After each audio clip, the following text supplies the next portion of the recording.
शुभ संकल्पों की शक्ति दिखाने वाला पर्व 28 अगस्त को रक्षाबंधन है। इस पर्व के बारे में पूज्य बापू जी के सत्संग में आता है।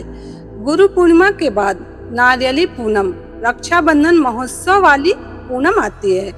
जरा सा धागा है, लेकिन उसके पीछे संकल्प सद्भाव बहुत काम करते हैं। इंद्राणी ने इंद्र को राखी बांध दी। देव दानव युद्ध में इंद्र की जीत हुई। हिंदू रानी कर्णावती ने देखा कि हमारा राज्य बहादुर शाह से युद्ध में हार जाएगा। उस समय हुमायूं बलशाली राजा था।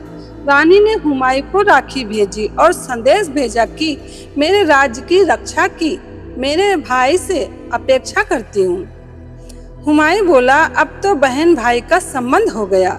कर्णावती के राज्य की रक्षा हो गई। कुंती ने अभिमन्यु को राखी बांध दी थी। जब तक राखी हाथ में थी तब तक वह योद्धाओं के बीच लोहा लेता रहा। किसी कारण से राखी टूटी, बाद में वह परास्त हुआ। तार में देखते हैं तो केवल तांबे या किसी धातु का तार दिखता है, परंतु उसके द्वारा करोड़ों रुपए की विद्युत पसार होती है और करोड़ों की विद्युत से कई करोड़ बनते हैं। कारखानों में ऋणात्मक धनात्मक विद्युत प्रवाह पसार होता है। आंखों से दिखता नहीं है, पर उसका महत्व है। ऐसे ही स्थूल रूप से भले कुछ दिखता नहीं, किंतु शुभाशुभ संकल्पों का महत्व है।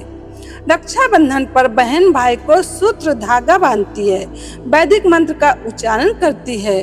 अभी तो फैशन वाली राखी बनती है, उसकी जरूरत नहीं है। और यदि कोई वो ले आता है तो भी उसमें भाव सात्विक हो तो अच्छा है। बाल गंगाधर तिलक विदेश गए थे। रक्षाबंधन महोत्सव आया। ढूंढते ढूंढते किसी हिंदू परिवार गुजराती परिवार का पता चला। वहाँ गए। बोले, बहन जी, मैं अभी भारत में नहीं हूँ। तू मुझे अपना भाई मानकर मुझे राखी बांध। तू मेरी बहन है। तू मेरे लिए शुभ कामना कर। इस भोगी विलासी देश में विकारों से सुरक्षित रहूं, वासनाओं से सुरक्षित रहूं। एक दूसरे के प्रति जो शुभ संकल्प है, शुभ भावना है, वो मदद करती है। तो गुरु पूनम को वर्ष भर की साधना से जो कुछ आध्यात्मिक उन्नति हुई है अथवा साधना छोड़ देने से हानि हुई है, उसका विचार विमर्श करके नए वर्ष की नई राह गुरु के वचनों से तय होती है। एक महीने के बाद आती है राखी पूर्णिमा।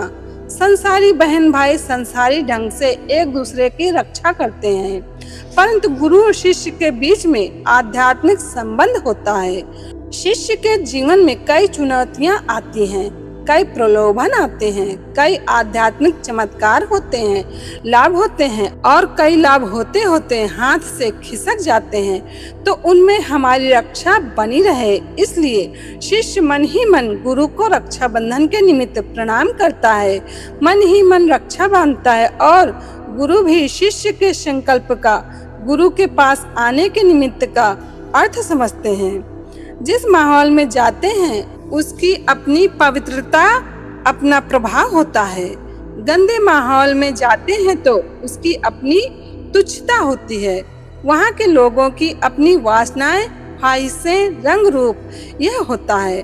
नाच गान वाले क्लबों में जाने वाली की हिलचाल ऐसी वैसी होती है। आश्रम में जाने वालों की हिलचाल सात्विक होती है। हलकट वासना नहीं होती। छोटी मोटी इच्छाएं होती हैं तो धीरे धीरे वे फिर पवित्र इच्छाओं में बदल भी जाती हैं। इसलिए बार बार सत्संग, बार बार ध्यान जब से छोटे से छोटा, गिरे से गिरा व्यक्ति भी उन्नत हो जाता है और क्लबों में जाने से अच्छा व्यक्ति भी धीरे धीरे पतन की खाई में गिर जाता है। तो शुभ कर्म, शुभ उत्सव समाज की उन्नति में बहुत मदद करते हैं। रक्षा सूत्र बांधने का मंत्र, वैदिक मंत्र सहित शुभ कामना व श्रद्धा से रक्षा सूत्र पहनाएं तो लाभ होता ही है। वैदिक मंत्र इस प्रकार है। एन बद्धो बलि राजा दानवेंद्रो महाबलः तेन त्वाम अभिबंधनामि रक्षे माचल। ऐसा संकल्प करें, मैं फलाना हूँ, फलानी हूँ, इसमें हूँ, आत्मसत्ता के शाश्वत अस्तित्व या अमिट विद्यमानता का परिचायक है। रक्षा सूत्र का धागा तो सूत का है, लेकिन उसमें संकल्प हूँ की सत्ता से है। मैं बहन हूँ अथवा मैं अमुक हूँ और मेरा भाई ऐसा, फलाना मेरा ऐसा, उसका मंगल हो। शुभ संकल्प स्वास्थ्य की रक्षा करते हैं, कार्य में सफलता देते हैं। शांत होकर जब आप संकल्प करते हैं तो हूँ में से उठा हुआ स्फुरण आकाट हो जाता है। स्रोत ऋषि प्रसाद, अगस्त 2026 से।